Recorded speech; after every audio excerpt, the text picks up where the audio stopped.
Hindi sapat ang pagmamahal kung kulang sa katapatan at tapang na harapin ang katotohanan. Sa bawat desisyong masakit pero tama, doon nagsisimula ang tunay na paglaya at paghilom. Hello po sa inyo, Sir Jed. Magandang araw. Itago na lamang po ninyo ako sa pangalang Nina.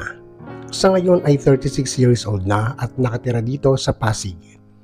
Ang kwentong ibabahagi ko sa inyo ay isang karanasan sa buhay ko na halos magpawasak sa pagkatao ko noon.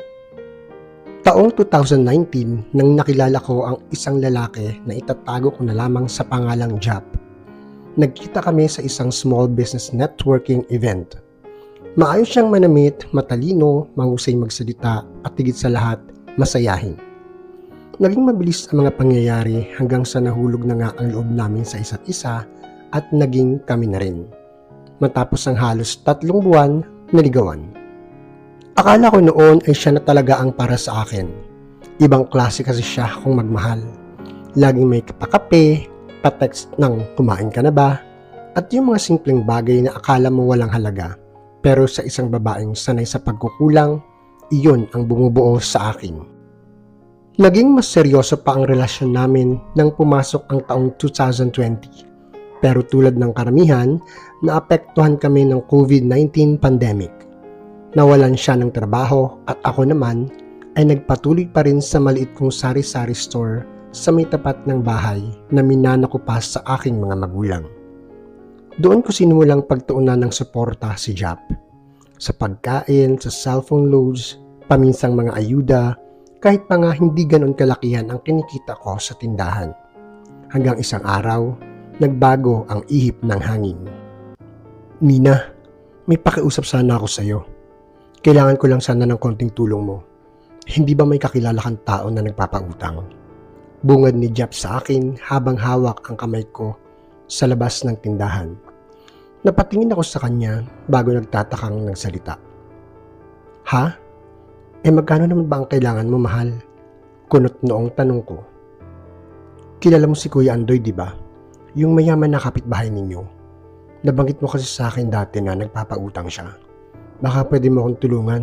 Garanturan mo ako sa kanya kahit 30,000 lang. Tugon naman niya. Garanturan? Mukhang malaki yung 30,000, mahal. Pero pwede naman, kaya lang. Muling sagot ko na tila pinag-iisipan ang gagawing desisyon. Nina, pangako. 1 buwan lang, tatrabahuin ko kaagad to. Kailangan ko lang ng pera para sa pag-a-apply ko papunta sa abroad. Siyempre, ayoko ring mapahiya ka at ayoko mawala ng tiwala sa akin si Sir Andoy. Pero kailangan ko lang talaga ngayon. Putol niya sa sinasabi ko habang hawak pa rin ang kamay ko. Sir Jed, si Sir Andoy ang negosyante at mayaman na kilala sa lugar namin na malaki kung magpautang ng pera. Siya ang takbuhan ng mga tao sa amin sa oras na nangangailangan sila. At hindi ko alam kung anong pumasok sa utak ko ng mga oras na iyon. Siguro ay dahil sa labis na pagmamahal ko para kay Jap. Siguro rin ay dahil ayokong isipin niya na wala akong tiwala sa kanya. Kaya naman kinabukasan, natagpuan ko na lamang ang aming mga sarili na naroon kami sa bahay ni Sir Andoy. Sigurado ka ba dito, Nina?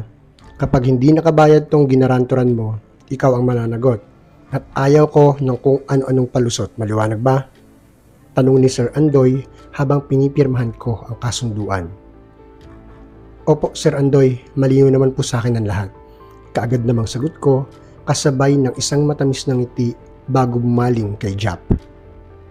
Pilit kong isiniksik sa isip ko na tama ang desisyon kong iyon, na hindi ako mapapahiya at hindi ako mapapahamak dahil doon.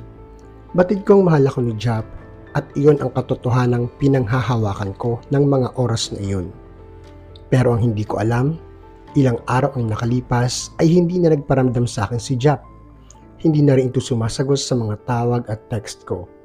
Namalayan ko na lang na nakablock na rin pala ako sa lahat ng mga social media accounts namin. Kaya agad akong nakadama na matinding kaba at pagkabalisa. Hanggang sa isang araw, may tumawag sa akin. Isang hindi ko kilalang number. Pero dahil may kutob na ako, ay sinagot ko iyon at tama nga ang aking hinala. Hello, is this Miss Nina Salazar? Kami po ang legal team ni Sir Andoy Sarmiento. I'm looking for Mr. Jap Montalvo. Kasi siya yung na-refer sa amin ni Sir Andoy na may utang daw sa kanya.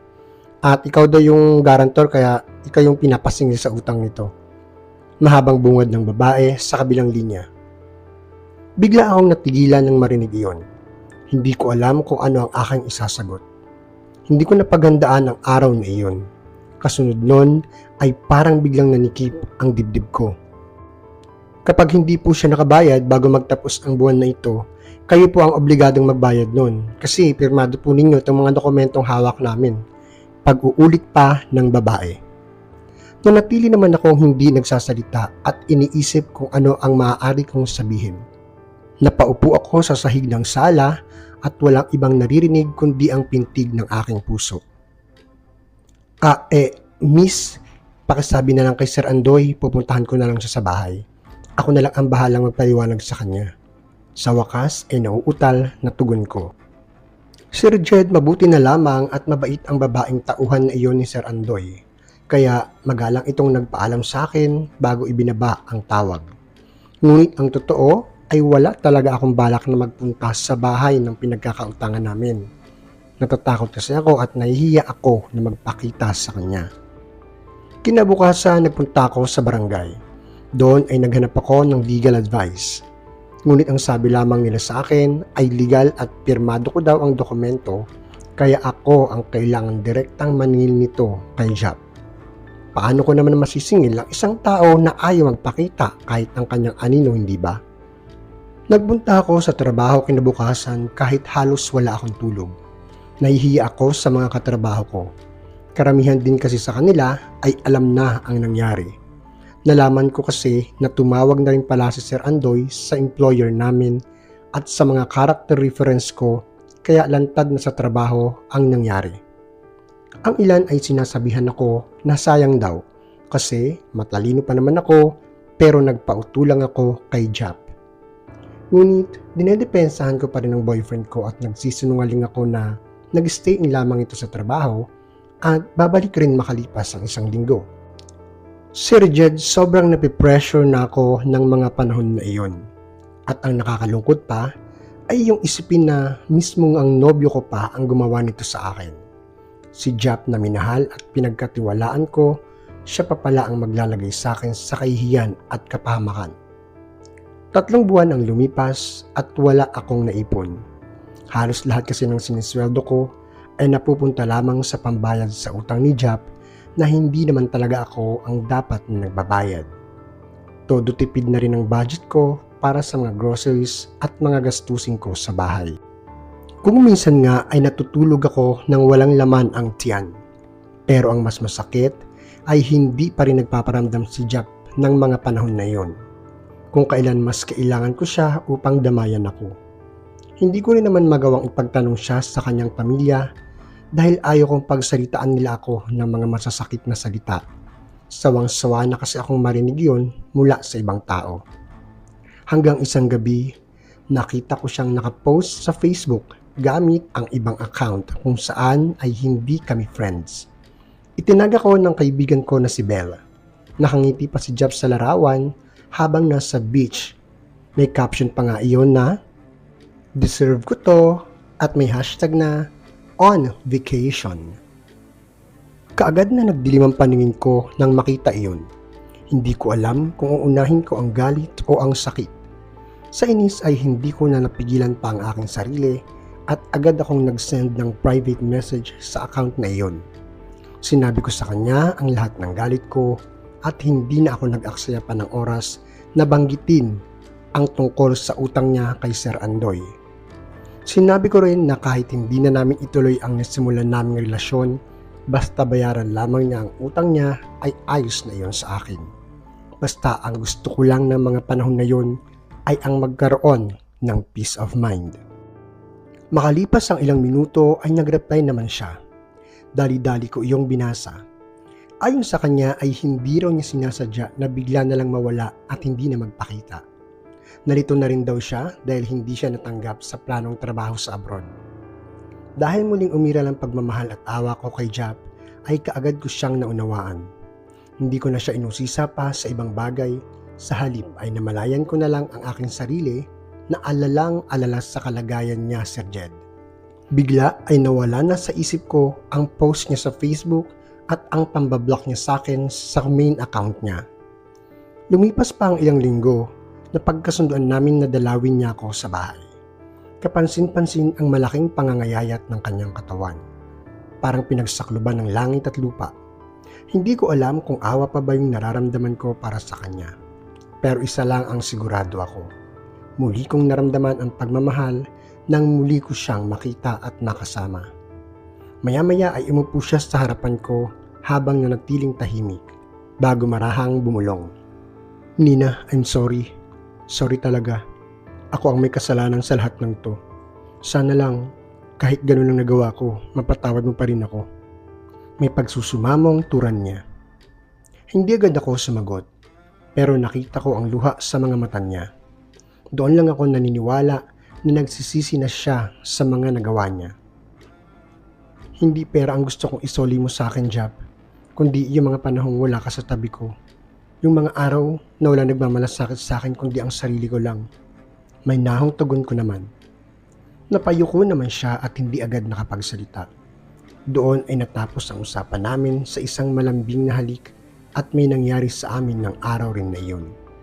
At sapat na iyon para maging dahilan upang muli kaming magkabalikan. Tinulungan niya akong bayaran ang natitira pa niyang utang kay Sir Andoy. Nagtrabaho siya bilang delivery rider at hindi niya ako iniwan hanggang sa mabayaran ang lahat ng atraso niya. Hindi lang sa pera, kundi pati na rin sa respeto. Mula nung araw na iyon ay unti-unti kaming bumalik sa dati. Pero hindi na gaya ng dati na puno ng kasinungalingan at pagtatago. Sa pagkakataong iyon, lahat ay totoo na. Walang sikreto, wala nang garapalang pag-iwas. Naging bukas na si Jap sa akin at ako rin naman sa kanya. Parang ang hirap paniwalaan na ang lalaking muntik nang magpabagsak sa buhay ko ay siya ring magiging dahilan ng pagbangon kong muli. Hindi naging madali ang lahat. Marami pa ring tao ang humusga sa akin. May mga nagsasabing tanga raw ako, mahina, bakit ko pa raw pinatawad ang taong muntik nang ibenta ang pangalan ko dahil sa utang. Pero hindi nila alam ang buong istorya. Hindi nila nakita kung paano pinagsiksikan ni Jap na buuin muli ang tiwala ko.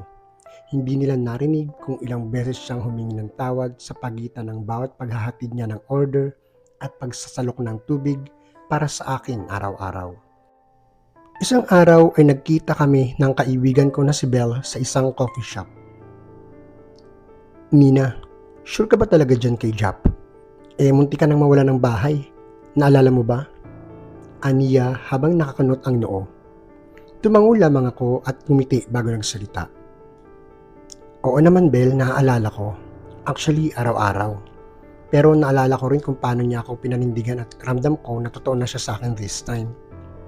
Naalala ko kasi kung paano ko siya pinangarap noon bago pa nangyari ang lahat ng gulo.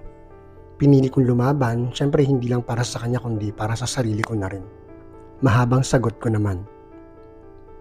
Hindi na muli pang sumagot ang aking kaibigan. Siguro ay hindi na niya lubos pa rin na naiintindihan ang lahat. Pero sapat na sa akin na alam kong hindi na ako yung dating Nina na basta lang sumusunod sa agos. Ako na ang Nina na kayang tumayo kahit ilang ulit pang madapa. Nagpatuloy si Jap sa pagtatrabaho. Ipinasya kong doon na siya patirahin sa bahay ko upang magkasama na kami.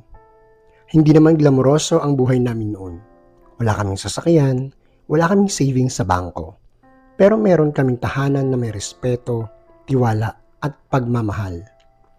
At sa lahat ng pinagdadaanan namin na iyon ang pinaka-importanteng natutunan ko.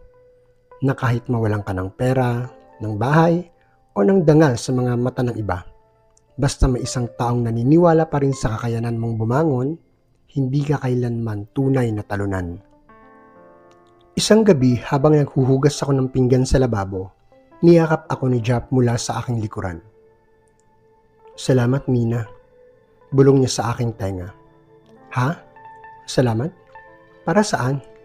Tanong ko naman habang patuloy sa pagkuskos ng mga pinggan. Para sa pangalawang pagkakataon, para sa lahat ng sakripisyo mo, para sa pagtanggap mo ulit sa akin at kahit masakit pa, huwag kang mag-alala kasi mahal na mahal talaga kita. Sinserong tugon naman niya. Tumigil ako sa ginagawa at pinatay ko ang gripo. Humarap ako sa kanya at ngumiti ako bago ako naman ang nagsalita. Mahal din kita, Jap. Basta sa susunod, huwag ka na sanang magkakamali. Kasi isang beses pa, baka hindi ko nakayanin. Tugon ko naman. Pangako, Nina. Hindi na kita sasaktan ulit. Malambing namang sagot niya sa akin. At sa mga mata niyang seryoso at mapagmahal, alam kong hindi na yun hungkag ng pangako, kundi isang tapat na salita mula sa kanyang labi. At muli ay paulit-ulit na may nangyari sa amin ng gabi rin na iyon. Lumipas pa ang mga araw at linggo, tahimik, masaya, parang bumalik sa dati ang lahat. Nagpatuloy sa pagiging delivery rider si Jap, habang ako naman ay abala sa aking maliit na sari-sari store. At dahil nga sa issue ay napagdesisyonan ko na lang na magbitaw na sa trabaho. Parang ayoko nang matapos ng ganitong araw, mahal. Biro niya minsan habang nakaunan siya sa hita ko at nanonood kami ng isang sikat na pelikula sa sala. Ngumiti naman ako. Hindi ko man sinasabi palagi, ramdam kong totoo na ang bawat kilos na iyon sa akin. Kung dati ay puro ako ang nag-aalaga, ngayon naman ay si Jap na ang mas maasikaso at hands-on sa akin. Pero isang umaga, habang wala sa bahay si Jap at nasa biyahe, ay nagulat ako nang biglang may kumatok sa pinto ng aming bahay. Isang hindi inaasahang bisita. Pagbukas ko niyon ay bumungad sa akin ng isang babaeng may dalang batang lalaki. Sa tingin ko ay mag-iisang taong gulang pa lamang ang batang iyon. At pansin ko kaagad ang malaking pagkakahawig nito kay Jap. Magandang umaga, miss. May nakapagturo kasi sa akin na dito ron nakatira si Jap. Nandyan ba siya ngayon? Tanong ng babae. Kita sa mukha niya ang pag-aalangan. Bakit, miss? Sino sila at anong kailangan mo sa boyfriend ko? Tanong ko naman na medyo pinipigilan ng kaba. Ako nga pala si Lynn. At ito si Jacob, ang anak namin ni Jap. Sorry, hindi ko alam na may girlfriend rin pala siya. Mahinahon naman na sagot ni Lynn. Napanganga ako sa labis na pagkabigla. Hindi ko alam kung ano ang kasunod kong sasabihin. Tila nalaki ang ulo ko sa aking nalaman. Anak ninyo? Sa halip ay nanginginig na boses na tanong ko sa kanya. Tumango lamang si Lynn bago muling nagsalita. Ngunit bago iyon, ay mahinahon ko siyang pinapasok sa bahay upang doon na kami mag-usap. Nangyari lang yun nung panahong iniwanan na raw niya kayo. Nung iniwanan ka daw niya. Ayun kasing sinabi niya. Kaya ang akala ko hiwalay na talaga kayo. Hindi ko naman alam noon ng buong kwento. Pero gusto ko lang sana siyang makausap kasi may sakit itong si Jacob. Kailangan ko ng tulong niya. Tila nakikiusap na tinig ng babae. Sir Jed, bilang babae ay kaagad akong nakadama na matinding awa at pagkakonsensya para kay Lynn. Tinitigan ko sila ng kanyang anak at halata ko sa kanya ang hirap na sitwasyon.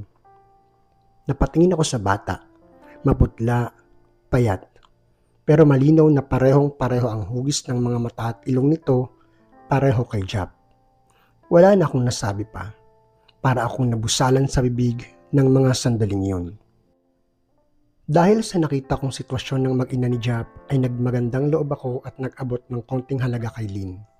Sinabi ko rin sa kanya na kakausapin ko si Jap at kung maaari ay papakiusapan ko ito na umuwi na lang sa kanila at magsama na lamang sila ng tuluyan. Matapos nyon ay nagpasalamat siya sa akin bago umalis ng bahay. At nang gabi ngang iyon, nang makauwi si Jap sa bahay, ay hindi ko na pinalagpas pa ang pagkakataon na kumprontahin siya. Bakit hindi mo sinabi sa akin ang tungkol sa mag-ina mo, Jap? Tanong ko habang nanginginig ang tinig. Nasa kusina kami ng mga oras na iyon at hindi siya makatingin sa akin ng diretsyo. Dahil natatakot ako, Nina. Akala ko kapag sinabi ko, mawawala ka ulit. At hindi ko na kayang mawala ka.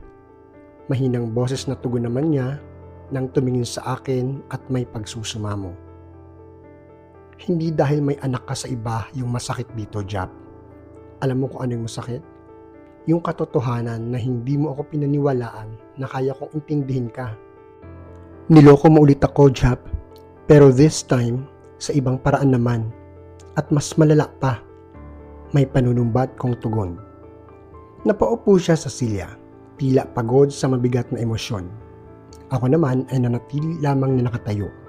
Pinipilit maging matatag kahit ang puso ko'y parang binibiyak sa bawat pag-amin niya.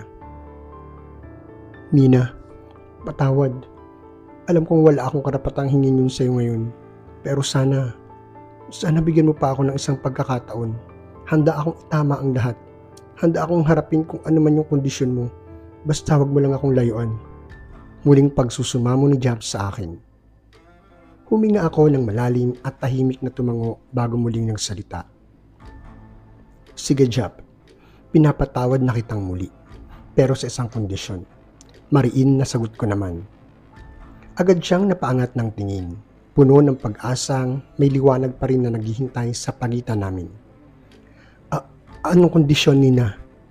Tila interesadong tanong niya, ngunit nanginginig ang boses. Tulungan mo silang dalawa. Damayan mo ang mag-ina mo. Bumalik ka sa kanila at panindigan mo ang pagiging ama mo. Hindi lang dahil sa salitang responsibilidad, kundi dapat ipakita mo sa aktwal na pagkilos. Patunayan mo na kaya mong maging ama kay Jacob at asawa kay Lynn. Mahabang wika ko naman na siyang ikinagulat niya.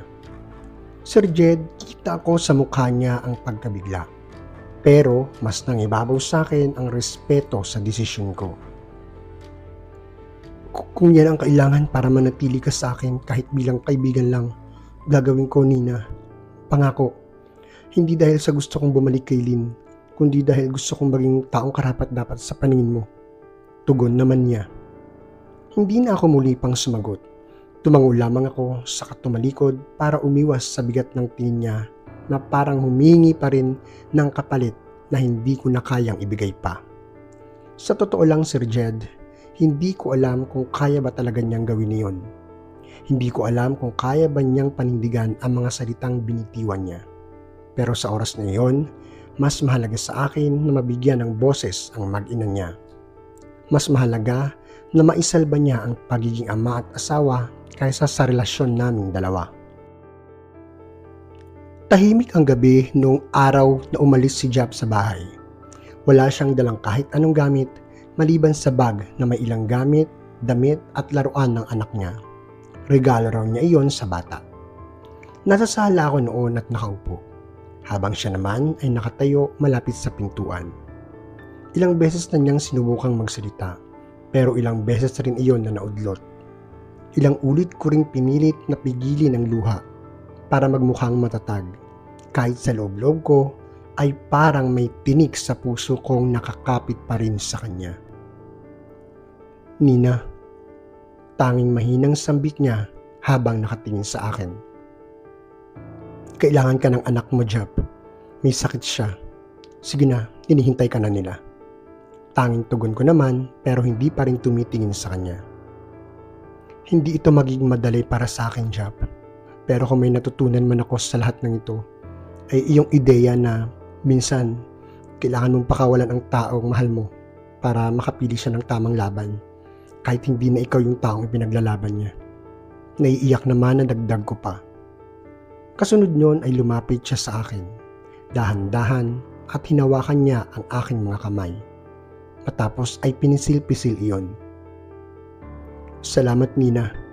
Hindi lang para sa lahat ng ginawa mo, kundi dahil sa lahat ng tiniis mo at pangunawa sa akin.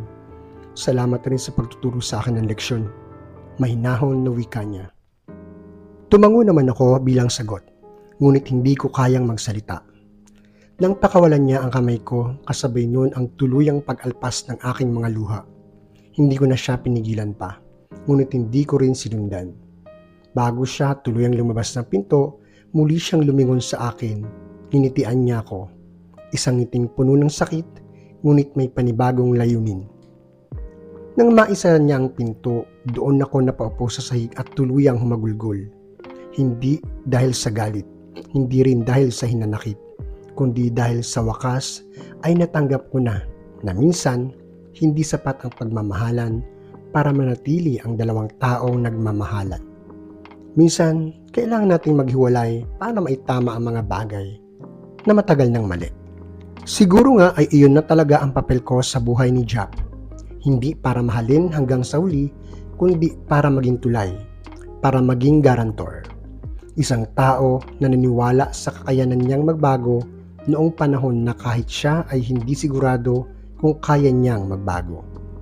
Isang garantor na sa kabila ng sakit, pinilit pa ring maniwala.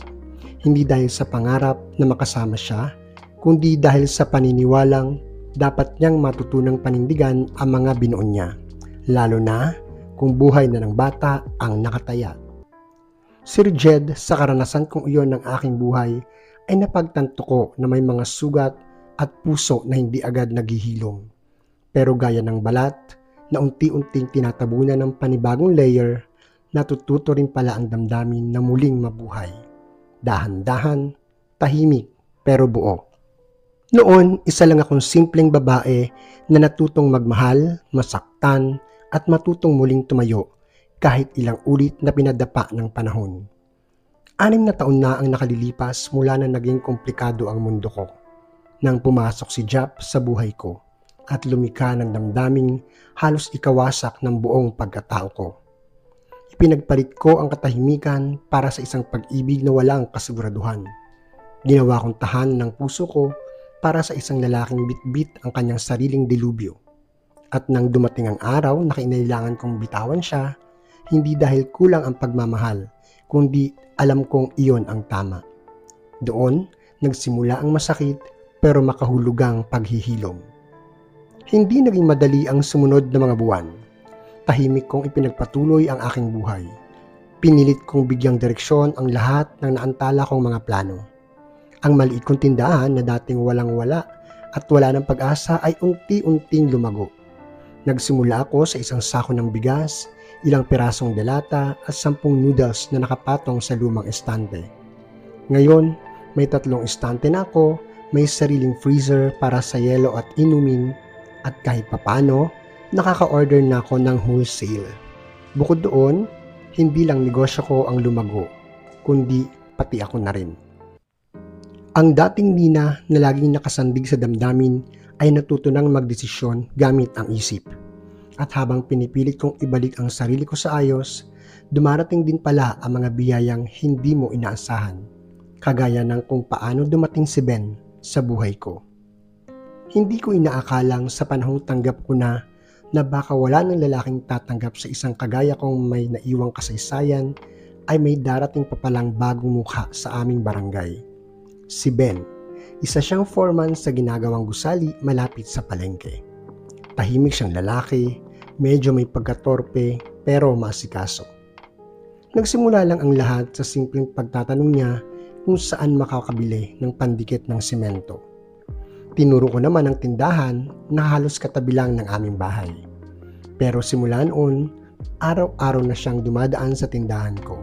Kahit pa nga minsan ay wala naman siyang bibilhin dito. Nagsimula kami sa bilang magkaibigan. Walang halong ligawan o anumang pambobola.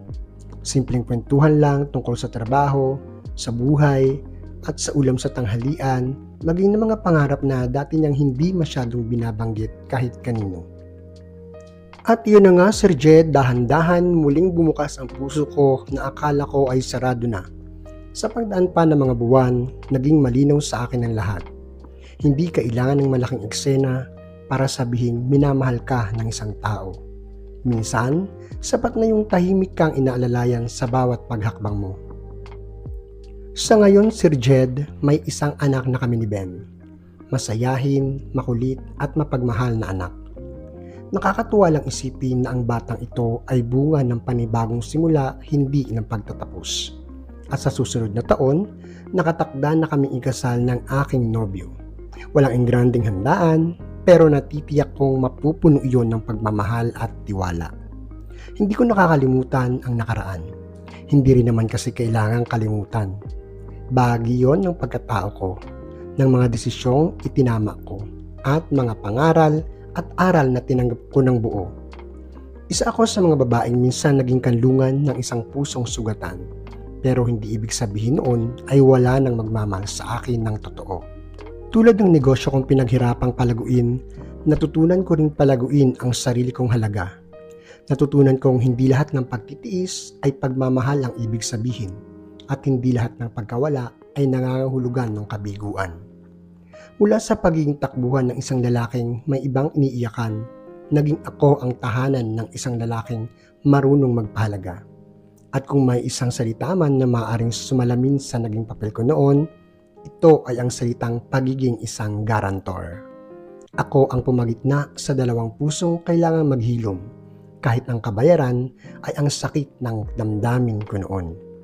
Ako ang naging saksi, tagapamagitan, at tagapagdala ng bigat para matupad ang pangakong ako rin mismo ang nagsimulang gumawa. At ngayon, hindi na ako tagapasan. Ako na ang may sariling kwento. Hanggang dito na lamang po ang sulat kong ito, Sir Jed. Sana po ay naging inspirasyon ito sa inyong mga tagapakinig at taga-subaybay. Lubos na gumagalang at nagpapasalamat, Nina mula sa Pasig City. Marami pong salamat sa pakikinig sa kwento ng ating katalambuhay at letter sender na si Nina. Magkarinigan pong muli tayo sa susunod dito lamang sa Talambuhay Channel. Magandang araw po sa lahat.